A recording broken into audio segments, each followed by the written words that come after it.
itulah yang paling ideal. Ya. Oke, Bapak Ibu sekalian, ini sekedar penutup atas ini. Saya sampaikan bahwa saya punya banyak konsentrasi tentang Indonesia yang Pak IKN yang maju adalah saya sudah sependapat dengan Pak Deputi bahwa Indonesia akan maju kalau bangun jiwanya, bangun badannya sesuai dengan Indonesia. Bangun jiwanya, bangun badannya seperti apa? Bahwa infrastruktur yang dibangun harus dikembangkan dengan SDM. Tanpa itu jangan pernah berpikir bahwa kita punya IKN Nusantara akan sukses. Jadi apa saya sempat tulis di Kaltim Post dan direspon sama Bapak otorita, kepala otorita dia bilang, oh betul itu Pak Israel. Nah inilah yang akan kita, dan ini tugas Pak Alimuddin yang akan merealisasikan itu. Insya Allah kami akan bantu Pak Alimuddin sebagai perwakilan Kalimantan Timur. Yang kedua, menyatakan menuju Indonesia yang sejahtera. Maju sana. Jadi dikatakan untuk menjadi 5 besar di dunia, itu salah satunya adalah pemerataan. Nah apa yang terjadi sekarang? Pemerataan itu tidak terjadi. Kalau Jakarta terus jadi ibu kota, maka perekonomian terus akan terpusat di sana. Pindahkan IKN. Tempatnya di mana? Di Kalimantan Timur. Dan itulah yang paling tepat. Waktu Pak Dewan Pertimbangan saya kasih buku, dia bertanya, Paku Negara itu apa? Ya kan? Karena saya punya buku IKN Nusantara dari Paku Negara untuk Indonesia dan dunia. Jadi sebenarnya kalau dari segi saya, karena saya bertemu Jakarta, Jakarta itu nama Jakarta, karena ada Pangeran Jayakarta. Saya juga berpikir begini, janganlah lupakan Kalimantan saat itu. Kita kasih Paku Negara. Paku Negara itu apa? Atau Paku Negara itu apa? Pak itu pasar, karena memang wilayah pasar. Ku itu, ku negara itu, kita itu negara. Yang kemudian saya kata konsep yang menang di sana adalah Paku Negara, negara di Nusa. Saya kasih tahu negaranya jangan Nusa, tapi Nusantara. Jadi makanya di buku itu Paku Negara, pasar, kutai, nagari di Nusantara.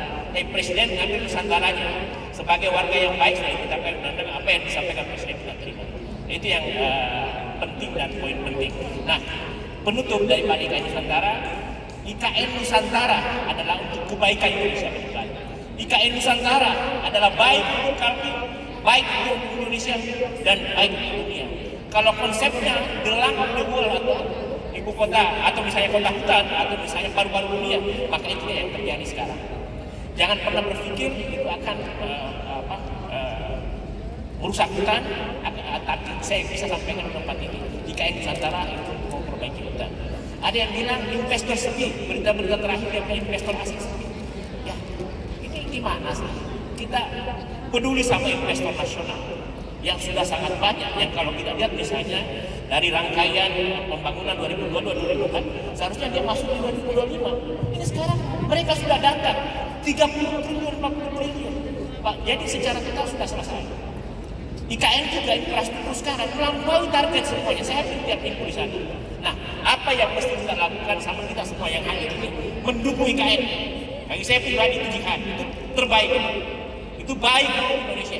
Jangan pernah Indonesia mencapai visi 2045 tanpa IKN Nusantara. Untuk itu, siapa presidennya? Hanya presiden bodoh yang tidak setuju dengan IKN Nusantara. Assalamualaikum warahmatullahi wabarakatuh. Pak Rektor, saya dulu minta ininya Pak Rektor. Dulu ada yel-yelnya Pak Rektor nih tentang IKN. Coba di. Ya kita berdiri semua dulu, berdiri kita ada yel-yel Pak Deputi, kita yel-yel dulu IKN Nusantara. Berdiri semua. Masih data yang mungkin.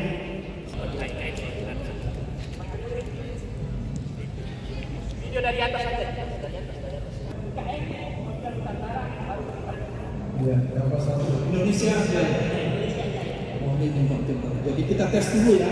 Tes dulu yang pertama. IKN Indonesia.